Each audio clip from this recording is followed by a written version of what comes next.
Tell me about chickens. Their legs. Very true.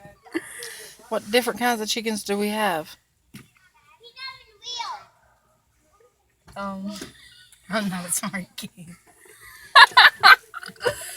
Don't worry. I said there's the kind we grill, the kind we fry. I don't pay attention in school. Okay. Do you know anything about a cow? Cows? They have babies, True, true. and you can eat them. Okay. You get milk. You get chocolate milk from them. You get them from the brown cows. Okay. Do you know what a baby cow's called?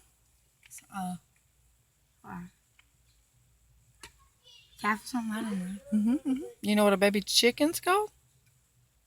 Chicklet? No. I don't know. Do you know what a rooster is? I think so.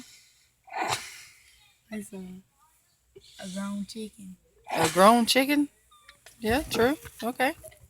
All right, sweetie, that's all I needed to know. Get out of here.